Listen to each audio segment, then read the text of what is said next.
Hello everybody and welcome to 2024. A happy new year to you. I hope the year goes well for you, of course, but for me as well, because the previous year really, well, it really didn't. I'm not really going to get into the particulars of why in this video. I'd like to start the year off on a more positive note and not cover anything really somber or bad, even though, I guess the last video I did was a pretty negative review of Night Swim, but that's a 2024 thing. I'm not so much talking about that. I want to be positive towards last year, even though it wasn't a really great year. But I am dressed in my traditional end-of-year flannel with my traditional end-of-year scotch, and by traditional I mean I did this once before, and that's good enough. If it looks like I'm barely taking any sips of this, yes, that is the case, because I still gotta go out and get dinner after this, so it's heavily diluted, and I ain't going hog wild, so sorry. Now, in years past, whenever I have gone through with or just written up year-end videos like this one, I tend to combine positive and negative. I cover good stuff, bad stuff, and the tweeners. But this year, because I want to focus on positivity, I'm only covering stuff that I liked. And that is partially because I do want to be a little more positive about things this year, and also because that makes editing this video a lot easier. Let's all go to the lobby. Let's all go to the lobby. So let's start things off with movies. I did not see very many. It was kind of a down year in 2023 for movie watching. That owes itself to the fact that I just didn't get out to the theater a whole lot, and also I canceled a whole bunch of my streaming apps for, reasons. Felt like it was the right time to cut back on those. So when I did get out to the theater, it was either to see quality stuff that I knew I was going to be interested in, or at the very least interested in talking about later. They won't fear it until they understand it. So we're going to start with Oppenheimer. I thought Oppenheimer was a great film, all the way back when the Barbenheimer craze took over the world back in the summer. I ended up seeing both films. I enjoyed them both, but Oppenheimer was the one I really loved. It was well acted, well scored, well directed, pretty much well everythinged. I really thoroughly enjoyed the film. I like how it was framed because of just how much historical time had to be covered, to the fact that it was able to do all of that in its 3-hour runtime while not feeling even half that long. I thought was impressive. And all, of course, done with Christopher Nolan's trademark gravitas and bombast. So I really respected that. And as someone who hasn't really been a fan of a lot of his recent work, this was a welcome change of pace. Oppenheimer, fantastic movie. One of the few of 2023 that I actually saw more than once.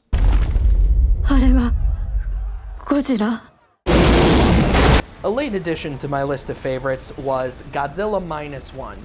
And it joined that list because it did what I would want of any slasher or monster movie.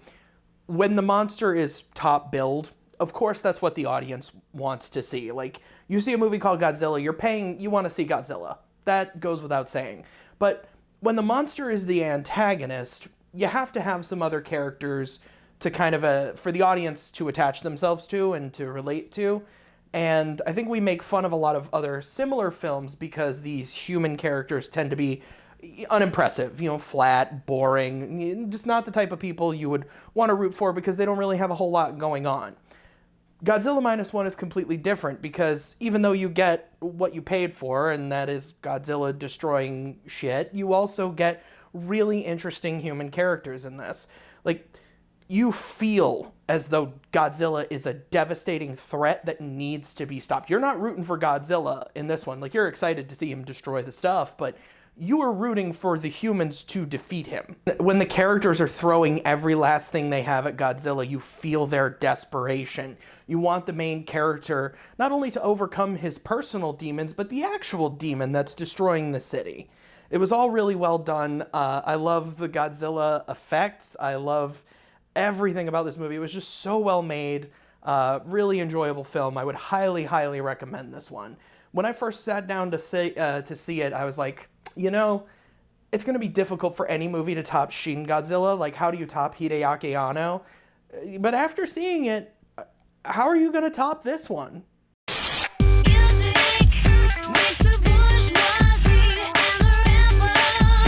So I haven't listened to a full album in quite some time, at least not in the way you typically would do, where you listen to every song continuously in a sitting or two.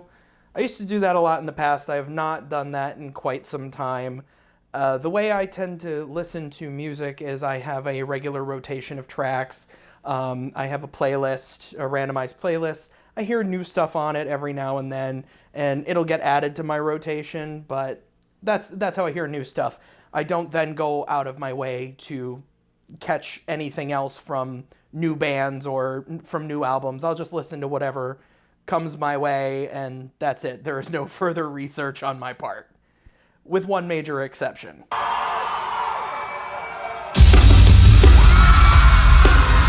Sleep Token was a revelation for me in 2023.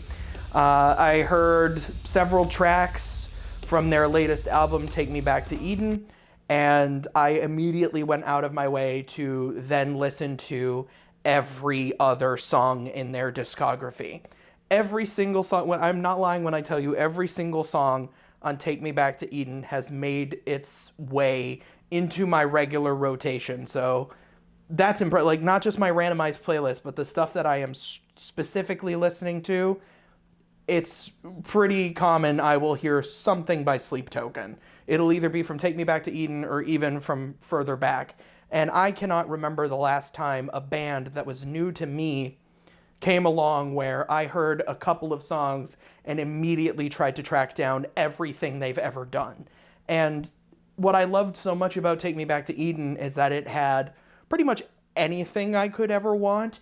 There are, hard metal bangers, there are soft ballads, haunting melodies of self-reflection. It really did have everything, and their further discography does too, but man, Take Me Back to Eden was just one hit after another. It was so tremendous to listen to, and it was really just a captivating album because I can't think of anything that sounds quite like it. Naturally, I would highly recommend it, but if you're not sure if Sleep Token is the kind of band you would be into, listen to the song Ascensionism. If you like that, you will like everything Sleep Token has to offer. Check them out. You don't even want to read them first? I was elected to lead, not to read. Number 3.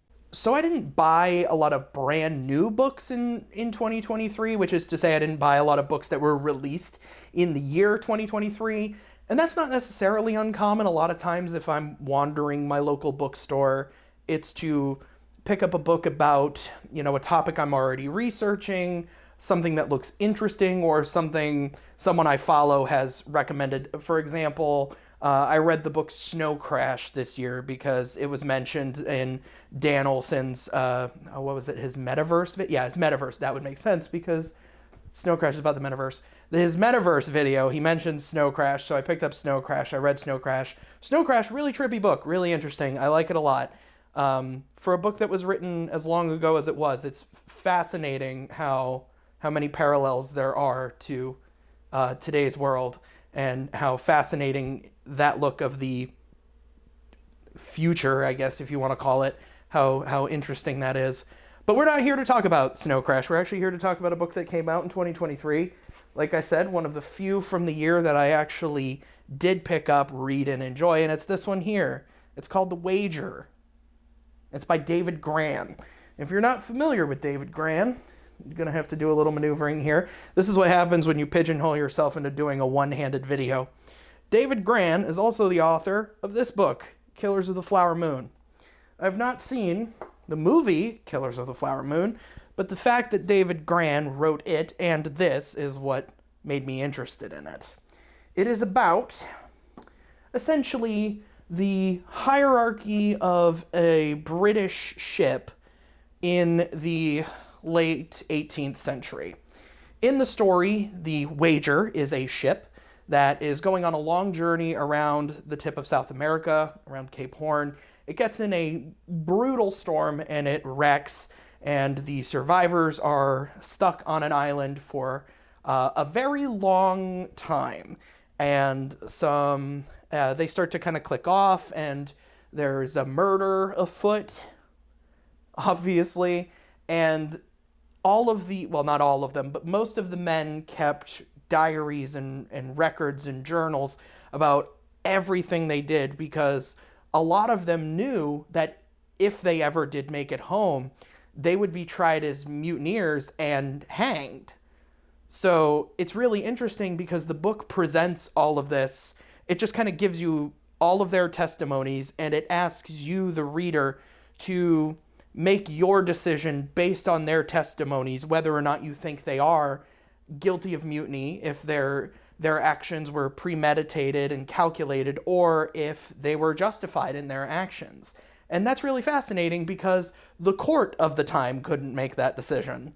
So if you are interested at all in history, like that point in time, that type of history, I would highly recommend it. Or even if you just like spicy drama, like Captain Cheap did what? But that's murder. What's with these guys? It's like one of my Japanese animes. All right, I don't even really want to talk about anime this year, dude. Oh my god, I had to turn in my Weeb card this year because I watched like 7 shows all year, and 5 of them were either mid or disappointing. But I've already said this year is supposed to be one of all positivity, so I guess we're just gonna talk about Chainsaw Man.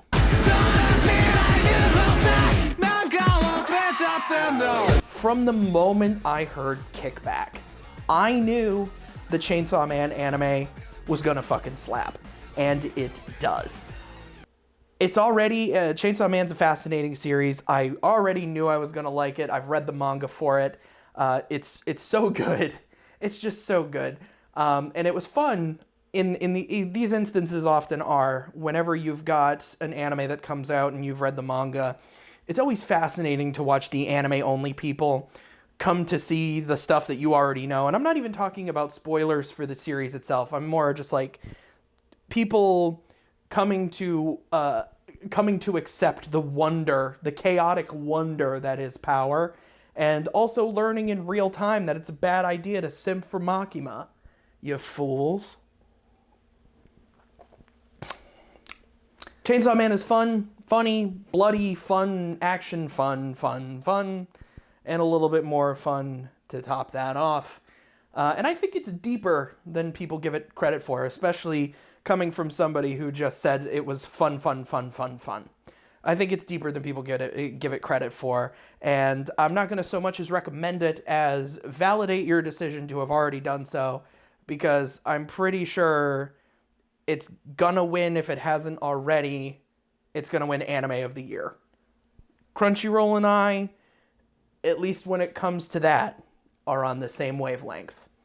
Chainsaw Man is the shit. If you haven't watched it, correct that immediately. Sometimes I will just stand here and watch television for hours.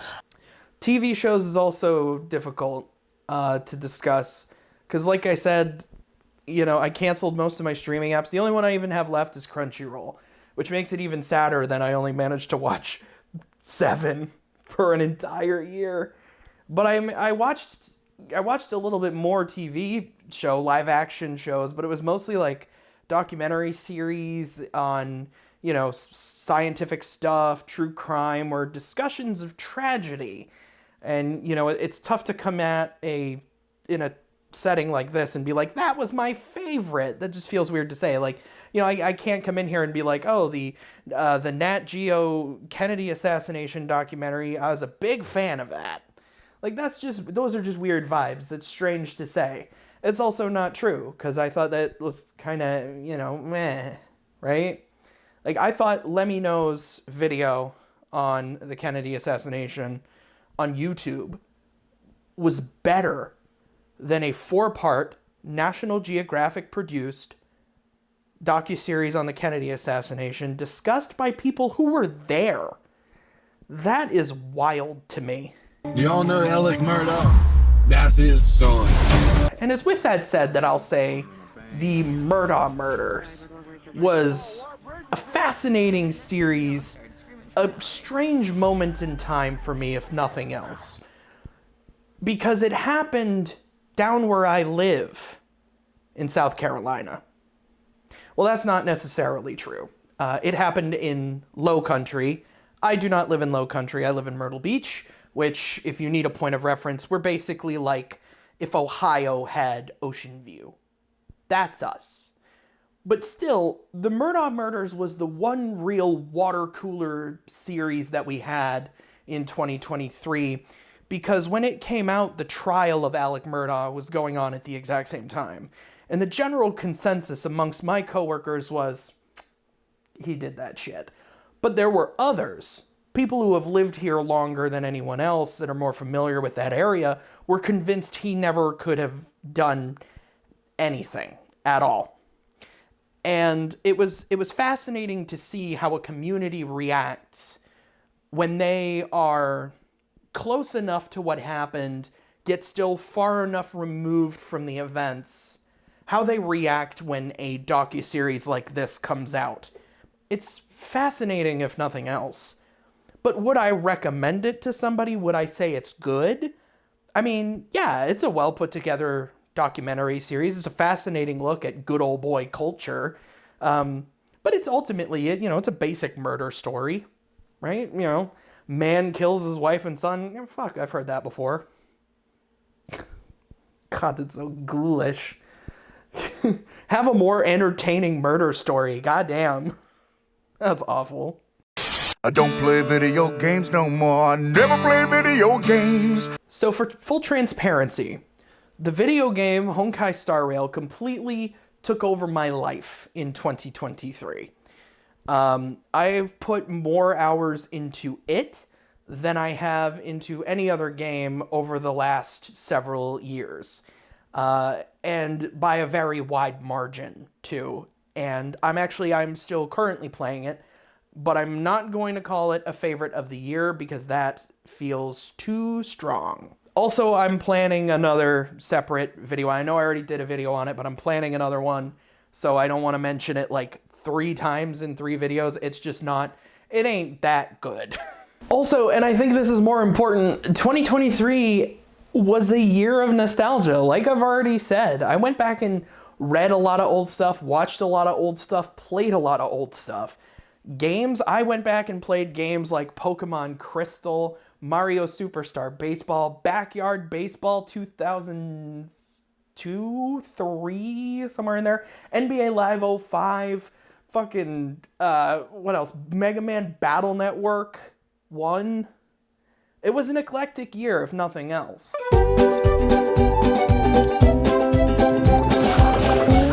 Playing SpongeBob SquarePants Battle for Bikini Bottom Rehydrated was the best gaming experience I had throughout the year because no other game made me smile the entire time the way that game did.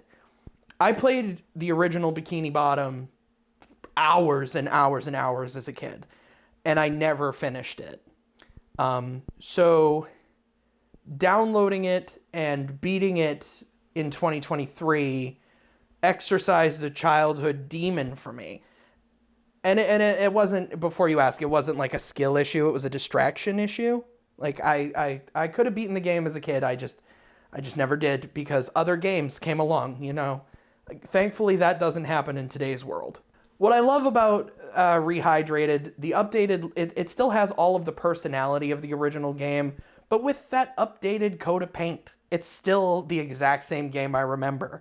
Like, I was still quoting it. I was still recognizing all of these things. It all came flooding back to me, like I was a kid again. And that was a wonderful feeling. So that's why it was one of my favorite things of 2023. Are people looking at me sweat right now and being like, oh my God, what is in that scotch? Alcohol. This isn't even a lot. It's also, I got a light shining on me. This, I said, this is a very warm garment. I am way overdressed. Next year, I'm doing this video shirtless. God damn.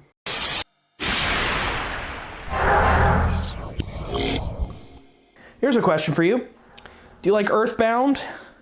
Interesting art styles, cool monster designs? Do you like when weird and unfortunate things happen? Well, then you should check out the game Weird and Unfortunate Things Are Happening. It is an RPG that I played on Steam that I would equate to Silent Hill meets Earthbound meets Darkseid.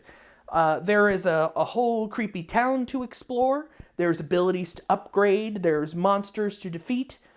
And there are weird and unfortunate things that happen. Hence the title. It's a really enjoyable game on Steam. I highly recommend it, mostly because it's free. It's a free RPG. Like, you can't go wrong, right? It's free. It's polished, it's well made, it's free, it's enjoyable, it's got fun characters. You should check it out. And I am also going to check out, because I found out while putting this video together, that the developer has released another free-to-play RPG on Steam that I intend to check out post-haste. So thank you, Sapphire Dream Games, for making great free RPGs, because I really enjoyed Weird and Unfortunate Things, and I'm certain I will enjoy the other one as well, and whatever you put out in the future.